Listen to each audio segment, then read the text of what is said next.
Hello everyone, welcome back to my channel best care of pregnancy. नमस्कार दोस्तों, मैं हूं आपकी दोस्त प्रतिभा। बहुत स्वागत है आपका बेस्ट केयर ऑफ प्रेगनेंसी में। प्रेगनेंसी का पहला महीना कब से काउंट किया जाता है, इस चीज़ को लेकर के बहुत सारी वीमेंस, स्पेशली वो लड़कियां जो फर्स्ट टाइम जिन्होंने ट्राई किया और जिन्होंने फर्स्ट टाइम कंसीव किया है, वो नहीं समझ पाती कि उनका प्रेगनेंसी का पहला महीना कब से कैलकुलेट होगा। मतलब उनकी प्रेगनेंसी को कितने महीने हो गए, क्योंकि अल्ट्रासाउंड में तो वीक्स लिख के आते हैं कि कितने हफ्ते की प्रेगनेंसी है। कई सारे लोग उस हफ्ते को महीने में कन्वर्ट नहीं कर पाते हैं। उनको हफ्ते को महीने में कैसे समझना है, वो ये चीज़ समझ नहीं पाते हैं। इस वजह से उनको बहुत कन्फ्यूज़न रहती है। मुझसे ही कितने लोग कमेंट करके पूछते कि मैम इतने हफ्ते की प्रेगनेंसी है, तो हमारी प्रेगनेंसी को कितने महीने हो गए हैं। इस वीडियो में बहुत आसान तरीके से आपको समझाएंगे कि कैसे आप समझ सकते हो। दूसरी बात, वो लोग अगर जिनको अपनी पीरियड डेट भूल गए हैं, जिन्हें अपनी एलएमपी याद नहीं है, क्योंकि जब भी आप डॉक्टर के पास जाएंगे, जब भी आप अल्ट्रासाउंड कराने जाएंगे, जो सबसे पहली चीज़ आपसे पूछी जाएगी वो आपसे आपकी एलएमपी पूछी जाएगी। वो हर अल्ट्रासाउंड में पूछी जाएगी। जितने भी अल्ट्रासाउंड होंगे, जितनी भी डॉक्टर से विजिट होगी, सब में आपसे आपकी एलएमपी पूछी जाएगी। जो प्रेगनेंसी कंसीव होने से पहले जो लास्ट पीरियड आया था, वही होती है एलएमपी। उसकी फर्स्ट डेट आपसे पूछी जाएगी कब है। अगर आप वो भूल गए हैं, आपको याद नहीं है, तो उसके लिए आप क्या ऑप्शन हो सकता है, क्या उसके लिए अल्टरनेटिव हो सकता है, वो भी इस वीडियो में हम आपको बताएंगे। तो ये वीडियो ओवरऑल बहुत इंपॉर्टेंट है। अगर आपने कंसीव किया है, आप कैलकुलेट नहीं कर पा रहे हैं मंथ, एलएमपी याद नहीं है, सारी जानकारी इस वीडियो में तो सारी जानकारी आपको इस वीडियो में मिल जाएगी। बस आपसे एक हम्बल रिक्वेस्ट है कि अगर आपको ये वीडियो अच्छा लगता है, इस वीडियो के एंड तक पहुंचते पहुंचते अगर आपकी इस वीडियो से हेल्प हो जाती है, तो प्लीज़ इस वीडियो को लाइक करिएगा, चैनल को सब्सक्राइब करके हमें सपोर्ट करिएगा, मोटिवेट करिएगा। बेल आइकन प्रेस करेंगे तो हमारी अगली वीडियो की नोटिफिकेशन आपको सबसे पहले मिल जाएगी। नमस्कार दोस्तों, मैं हूं आपकी दोस्त प्रतिभा। बहुत स्वागत है आपका बेस्ट केयर ऑफ प्रेगनेंसी में। तो एलएमपी क्या होती है? एलएमपी का मतलब होता है कि अगर एलएमपी मतलब कि आपकी प्रेगनेंसी का जो पहला मंथ है वो कब से शुरू होता है। आसान शब्दों में कहूँ, क्योंकि बहुत सारे लोग देखिए, जो पहली बार कंसीव करें उनको शुरू में बहुत सारी चीज़ें समझने के लिए होता है। कुछ टाइम बाद फिर जब ये सारा कैलकुलेशन समझ में आ जाता है तो सब नॉर्मल हो जाता है। और जिनकी सेकंड है वो तो ऑलरेडी एक एक्सपीरियंस लेके आ चुके हैं, तो उनके लिए समझने के लिए ज़्यादा कुछ नहीं रहता है। पहली प्रेगनेंसी में सिम्टम्स को समझना मुश्किल होता है। ये लक्षण क्या प्रेगनेंसी के हैं, नॉर्मल है, पीरियड्स मिस हो गए। बहुत सारे लोग प्रेगनेंसी टेस्ट को नहीं समझ पाते कि कब किस टाइम पे करना चाहिए। तो बहुत सारे होता है। फर्स्ट जो एक्सपीरियंस होता है वो अच्छा भी होता है और वो थोड़ा सा अजीब भी होता है, अलग भी होता है, कन्फ्यूजिंग भी होता है। तो पहला महीना कब से कैलकुलेट किया जाता है? तो जो आपका अभी आपने जैसे प्रेगनेंसी टेस्ट किया, पॉजिटिव आ गया, आपने डॉक्टर से कंसल्ट किया, उन्होंने कहा यस यू आर प्रेग्नेंट, आप अभी गर्भवती हैं।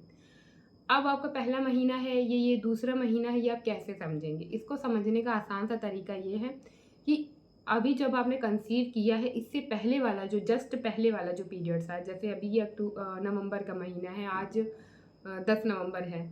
तो आज की डेट में अगर आप कंफर्म हो गई हैं कि आपकी प्रेगनेंसी कंसीव हुई है, तो इससे पहले वाला जो पीरियड्स आपका आया था 10 अक्टूबर को, क्योंकि 1 महीने बाद आपने टेस्ट किया, आपको पता चल गया, या 10 अक्टूबर को आया था या 2 अक्टूबर को आया था, जो भी ओवरऑल डेट है। जो पिछला जस्ट इससे जो पिछले महीने वाला पीरियड था, उसके बाद इस महीने आपने कंसीव कर लिया है, तो अभी आपकी प्रेगनेंसी को 1 महीना हो गया है। क्योंकि अगर आप पिछले महीने की डेट से इस महीने की डेट तक कैलकुलेट करते हुए आएँगे, तो अभी आपकी प्रेगनेंसी को 1 महीना हो गया, बल्कि 1 महीने से कुछ दिन ज़्यादा ही हुए होंगे। और हो सकता है 5 हफ्ते की हो गई हो। 1 महीने में 4 हफ्ते 2 दिन होते हैं। सीधा सा कैलकुलेशन है कि 1 महीने के अंदर 4 हफ्ते होते हैं, 2 दिन होते हैं, मिला के 30 डेज़ होते हैं, 30 दिन का महीना होता है। अब अगर आपकी प्रेगनेंसी कंसीव हो गई है, तो अभी आपकी प्रेगनेंसी को इस समय 5 हफ्ते हो चुके हैं। मैक्सिमम अगर आपके बच्चे की ग्रोथ आगे चल रही है, नहीं कह सकते, बहुत सारे लोगों के होता है, मेरे ही साथ था मेरी सेकंड प्रेगनेंसी में। तो अगर आपकी प्रेगनेंसी में आपके बच्चे की ग्रोथ काफ़ी अच्छी है, शुरू से ही आगे-आगे चल रही है, तो आप हो सकता है कि 6 वीक तक भी आपकी प्रेगनेंसी पहुँच गई हो, मतलब 1.5 महीने हो गए। लेकिन जो एक मोटा-सा अंदाज़ा है आपको, वो 5 हफ्ते की आपकी प्रेगनेंसी हो चुकी है, मतलब 1 मंथ पूरे हो गए हैं, इतना आप समझ लीजिए। अब अगर आप अपनी पीरियड डेट भूल गए हैं, आपको डेट ही नहीं याद है कि मेरी डेट क्या थी प्रेगनेंसी की, तो देखिए, थोड़ा-सा आप दिमाग लगाइए, कोशिश करिए। जैसे आपको एग्ज़ैक्टली डेट नहीं याद है, लेकिन आपको कोई आस-पास का फेस्टिवल याद है कि उस टाइम पे कोई ऐसा तिथि त्योहार पड़ा था, कोई फेस्टिवल था, आप कहीं किसी के यहाँ गए थे, कोई बर्थडे पार्टी थी, कुछ था, तो उससे थोड़ा-सा जोड़ने की कोशिश करिए कि उस टाइम पे आपके पीरियड्स आए थे या आने वाले थे या आप कन्फ्यूज़न में थे कि कहीं मेरा पीरियड ना आ जाए। थोड़ा-सा अपने दिमाग पर जोर डालने की कोशिश करिए। अगर एग्ज़ैक्ट डेट आपको याद आ जाती है, जैसे कि हमें किसी के यहाँ जाना था, उसी दिन सेम मेरा पीरियड आ गया, तो इस तरह से अगर आपको याद आ जाता है, तो बहुत अच्छी बात है। अगर एग्ज़ैक्ट डेट याद नहीं आती है, कुछ भी आपको थोड़ा बहुत याद आता है, तो आप वो डॉक्टर को बताइए, ठीक है? क्योंकि आपकी एलएमपी से बच्चे की ग्रोथ का पता चलता है, इसलिए डॉक्टर पूछते हैं कि क्या डेट थी। अगर आपकी एलएमपी की डेट आपको पता है सही-सही, उस हिसाब से बच्चे की ग्रोथ आगे चल रही है, पीछे चल रही है, ये क्लियर हो पाता है अल्ट्रासाउंड में, इसीलिए पूछा जाता है। उसी एलएमपी के हिसाब से आपकी एक्सपेक्टेड डिलीवरी डेट भी होती है, लेकिन एक्सपेक्टेड डिलीवरी डेट होने का दूसरा और सबसे बड़ा ज़रिया होता है, वो होता है बच्चे की ग्रोथ ही, कि बच्चे की ग्रोथ कितनी है। तो आप थोड़ा-सा अपने दिमाग पर जोर डालिए कि कुछ आस-पास का ऐसा याद करिए जो आपको याद दिला दे कि आपकी उस टाइम पे पीरियड्स थे, पीरियड्स की डेट थी या आने वाली थी या आ चुके थे। अगर नहीं याद आता है आपको बहुत सोचने के बाद भी, तो आपको मतलब एकदम एग्ज़ैक्ट डेट नहीं याद आती, तो भी आप 2 दिन, 4 दिन ऊपर या नीचे बता सकते हैं। उससे कोई इतना बड़ा फ़र्क नहीं पड़ेगा। 2 दिन, 4 दिन की ऊपर-नीचे डेट चल जाती है। आप उस डेट को बता दीजिए डॉक्टर को, क्योंकि कुछ तो आपको बताना ही पड़ेगा डॉक्टर को। तो एग्ज़ैक्ट सेम डेट नहीं याद आ रही कि अगर पिछले महीने 2 तारीख को आपके 2 अक्टूबर को पीरियड्स आए थे, अब 2 अक्टूबर आपको नहीं याद है, लेकिन ये याद है कि उसी फर्स्ट वीक में आपके पीरियड्स आने थे। मतलब 1 से 7 तारीख के बीच में ही आने थे। अब 2 अक्टूबर तो नहीं आपको याद आ रहा है, तो अगर आपको याद है कि 5 अक्टूबर को आया था, 6 अक्टूबर को आया था, तो आप वो भी बता सकते हैं। क्योंकि ओवरऑल बच्चे की ग्रोथ जो है अल्ट्रासाउंड में आ ही जाती है कि बेबी जो आप खा रहे हैं, पी रहे हैं, बच्चे की ग्रोथ कैसी हो रही है, वो अल्ट्रासाउंड में आ जाएगा।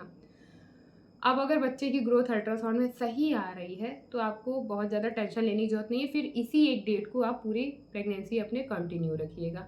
जब आपकी डिलीवरी होगी तो बच्चे की ग्रोथ के हिसाब से ही होगी।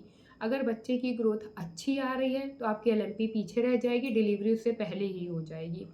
अगर बच्चे की ग्रोथ कम आ रही है, तो आपकी एलएमपी क्रॉस हो जाएगी। मतलब एलएमपी के बाद भी आपको डिलीवरी के लिए वेट करना पड़ेगा कि बच्चे की ग्रोथ सही हो जाए। अगर कोई कॉम्प्लिकेशन ना हुआ लास्ट में जाके कि जैसे बच्चे ने नाल फंसा ली है या पानी कम हो गया है गर्भाशय में, इस टाइप की चीज़ें नहीं हुई, तो डिलीवरी डे आपकी जो एलएमपी है वो क्रॉस हो जाएगी, आपकी जो ईडीडी है वो क्रॉस हो जाएगी, उसके बाद डिलीवरी कराई जाएगी। तो आई होप कि आप मेरी बात समझ पा रहे होंगे।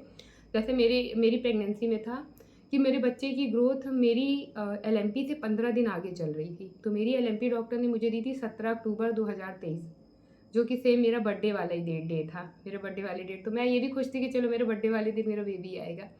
तो 17 अक्टूबर को उन्होंने दी थी, 17 अक्टूबर 2023 के दिन। लेकिन क्योंकि 15 दिन ऑलरेडी आगे चल रहा था मेरा बेबी ग्रोथ में, तो मेरी डिलीवरी जो है वो 4 अक्टूबर को ही करानी पड़ी। इवन डॉक्टर कह रहे थे कि आप 30 सितंबर को ही करवा लीजिए, 30 सितंबर 2023 को ही करा लीजिए। लेकिन सिज़ेरियन ही होना था, तो हमने सोचा कि जब सिज़ेरियन ही होना है तो सही टाइम, सही मुहूर्त वगैरह देख के ही कराएँ। तो उस टाइम पे जो डॉक्टर डेट दे रहे थे, उस पे वो चीज़ें नहीं मैच हो रही थी, तो हमने फिर 2-3 दिन आगे बढ़ा के फिर 4 अक्टूबर 2023 में हमने अपनी डिलीवरी करवाई मैंने अपनी। तो बच्चे की क्योंकि ग्रोथ मैटर करती है कि उस टाइम पे ग्रोथ कैसी है, अगर ग्रोथ अच्छी है, तो ईडीडी से पहले ही हो जाएगा, एलएमपी से पहले ही हो जाएगा। अगर ग्रोथ अच्छी है, तो डिलीवरी जल्दी हो जाएगी, ग्रोथ अच्छी नहीं है, तो ईडीडी पार हो जाएगी, उसके बाद आपकी डिलीवरी होगी। तो ये है ओवरऑल कहानी। अगर आपको पहला मंथ कैलकुलेट करने नहीं आता है, तो ये मैंने तरीका बता दिया। अगर आप डेट भूल गए तो ये आप टिप फॉलो कर सकते हैं। Thank you so much for watching.